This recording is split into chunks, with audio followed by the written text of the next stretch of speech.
বন্ধুরা, welcome to দেশ বিদেশ। আপনারা জানেন যে গোটা বিশ্বের মধ্যে এখন দুটো ইস্যু চলছে।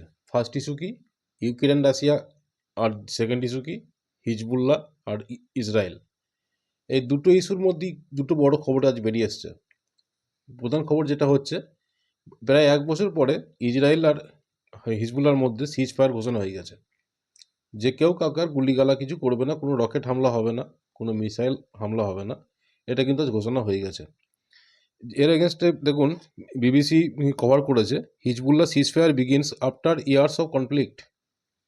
1 বছর পরে কিন্তু সিজফায়ারটা হলো।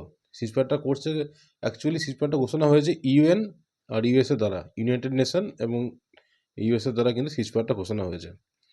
আর এদিকে আল জাজিরাও ঘোষণা করেছে তাদের খবর আজকে, relief and celebrations in Lebanon after Israel Hezbollah ceasefire. তো বহুদিন পর কিন্তু সিজফায়ারটা আলটিমেট হলো, কিন্তু সিজফায়ারটা লিমিটেড সিজফায়ার হয়েছে 60 দিনের জন্য। তার মানে এই নয় যে 60 দিন পরে একদম হবে না, হতেও পারে, দেখা যাক কী হয়।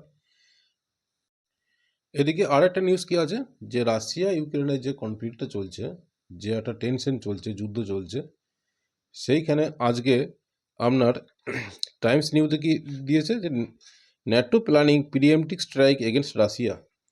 ন্যাটো প্ল্যান করছে প্রিএমপ্টিভ অ্যাটাক করার জন্য রাশিয়ার ওপরে। প্রিএমপ্টিভ অ্যাটাক কি? অ্যাটাকের আগে অ্যাটাক। ধরুন কোনো শত্রুপক্ষ যদি আপনার প্রতি অ্যাটাক করে, এরকম একটা মনে আপনি যে অ্যাটাক করবি আজকে, আপনি সেটা বুঝতে পারলেন তার অ্যাটাক করার আগে। অ্যাটাক করার আগে বোঝার পরই আপনি কী করলেন, তার উপর অ্যাটাক করে দিলেন। পিরি অ্যাটাক, এটাকে বলে প্রিএমপ্টিভ অ্যাটাক। সেটা ন্যাটো বাহিনী বলছে আমরা প্রিএমপ্টিভ অ্যাটাক করব বা করতে পারি, যাই হোক। তো এই জন্য ন্যাটো আজকে তাদের যা সদস্যগুলো আছে তাদেরকে পুরো অ্যাক্টিভ করে দিয়েছে। তোমাদের যা আর্মস সাপ্লাই আছে সেগুলো পুরো চালু করে দাও, অ্যাক্টিভ করে দাও। এর জন্য জার্মানি সরকার আজকে কী করেছে, সেকেন্ড ওয়ার্ল্ড ওয়ারের পরে জার্মানিতে প্রচুর বাংকার ছিল, বোম শেল্টার ছিল, যেখানে বোম মারলে হয়তো শেল্টারে গিয়ে লুকিয়ে পড়তো সাধারণ লোক নিজের জীবন বাঁচানোর জন্য। যেটা গভর্নমেন্ট থেকে প্রচুর বাংকার করে রেখেছিল। আপনারা রিসেন্ট নিউজে দেখবেন, ইসরায়েল কনফ্লিক্টে দেখবেন সেখানে অনেক বাংকার তৈরি করা হয়েছে দেশের মানুষকে বাঁচানোর জন্য। ধরুন একটা বোম মারা হলো, সঙ্গে সঙ্গে একটা অ্যালার্ম বেজে উঠলো, সবাইকে বাংকারে গিয়ে শেল্টার নিল। এরকম বাংকার, প্রচুর বাংকার ছিল জার্মানিতে সেকেন্ড ওয়ার্ল্ড ওয়ার টাইমে, দ্বিতীয় বিশ্বযুদ্ধের সময়।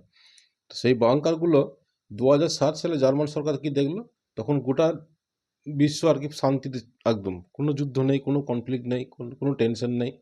তখন জার্মানি চিন্তা করলো যে এরকম যদি থাকে তাহলে বাংকারগুলো কোনো দরকার নেই। তখন তারা বাংকারগুলোকে নিজের দেশের কাজের জন্য শপিং মল, ব্যাংক, এসব নানা রকমভাবে কাজে সেগুলো ইউজ করতে লাগলো। এরপর যখন আজকে টেনশনটা শুরু হয়ে গেল, জার্মান কিন্তু পুরো সেই বাংকারগুলোকে আবার রিভাইজ করে ফেলেছে, আবার অ্যাক্টিভ করে দিয়েছে, যখন তখন এই সিচুয়েশন তৈরি হতে পারে।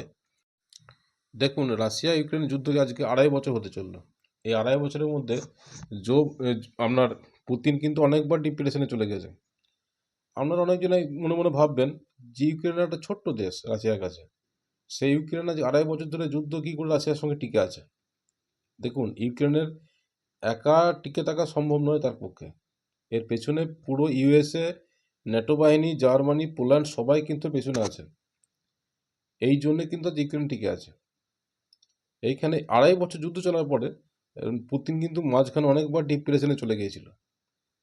তো পুতিন যখন লাস্ট পজিশনে এসে একটা আশার আলো পেল, ক্ষীণ আশার আলো, যে ট্রাম্প কমেন্ট করেছিল অনেকদিন আগেই যে ক্ষমতা আসার 24 ঘন্টার মধ্যেই সে প্রথম যে কাজটা করবে সেটা হচ্ছে রাশিয়া ইউক্রেনের যে ওয়ার চলছে সেটা বন্ধ করে দেবে। বন্ধটা হবে কীভাবে? বন্ধটা হবে জেলেনস্কিকে টোটাল ফান্ড দেওয়াটা বন্ধ করে দেবে ইউএসএ। কোনো রকম কোনো ফান্ড দিয়ে দেবে না, কোনো পয়সা দেবে না। পয়সা না দিলে যুদ্ধ করবে কী করে? ইউক্রেনে তা কিছু নাই। ইউক্রেনকে তো পুরো টোটাল ব্যাক সাপোর্ট দিয়ে যুদ্ধ করানো হচ্ছিল। তো যদি ট্রাম্প সেটা বন্ধ করে দেয় তাহলে যুদ্ধ বন্ধ হয়ে যাবে আলটিমেট। তখন পুতিন এই আশাটা পেয়েছিল, এবং পুতিন এটা খুব ভালো করে জানে যে নেক্সট 1-1.5 মাস, মানে জানুয়ারি মাসে 25 তারিখ, আপনার জানুয়ারি 2025 সালের মধ্যে জানুয়ারি 2025 সালে ট্রাম্প আসবে। তার আগে কিন্তু এই টাইমটা খুব ভাইটাল টাইম, এই 1-1.5 মাস টাইমটা প্রচুর ভাইটাল টাইম। এই টাইমটা কিন্তু পুতিনকে যে করে হোক পার করতে হবে। কিন্তু একটা মানুষের ধৈর্যের একটা সীমা থাকে। তাকে যদি বারবার অ্যাটাক করা হয়, এই ন্যাটো যদি আবার ফের কোনো বড় ধরনের অ্যাটাক করে দেয় ইউক্রেন থেকে রাশিয়ার ওপরে, তাহলে পুতিন কত চুপ করে বসে থাকবে? পুতিন যদি এর মধ্যে কোনো বড় একটা স্টেপ নিয়ে নেয়, সেটা কিন্তু গোটা বিশ্বের কাছে একটা খুব ভয়ানক দিন হবে। কারণ পুতিনের বড় অ্যাটাক মানেই কিন্তু এরপরে ও বলেই দিয়েছে নিউক্লিয়ার হামলা করবে, কিচ্ছু করার নেই। কারণ আইসিবিএম ট্রাই করে দেখে নিয়েছে, আইসিবিএমটা একটা নিউক্লিয়ার বহনকারী মিসাইল। সে তার সব রকম পরীক্ষা নিরীক্ষা হয়ে গেছে এবং গোটা ইউরোপকে দেখিয়েও দিয়েছে আইসিবিএম এর ক্ষমতাটা কতটা। তারপরে যদি ন্যাটো বাহিনী ইউরোপ থেকে ওই একটা খোঁচা মারে আপনার রাশিয়াকে, রাশিয়া তো সেটা কথা বলবে না। কিন্তু এই যে রাশিয়া যেটা বড় স্টেপ নেবে, এটাই হচ্ছে সব থেকে একটা বিরাট ভাইটাল একটা ব্যাপার। এখন দেখা যাক নেক্সট 1.5 মাসের মধ্যে কি হয়।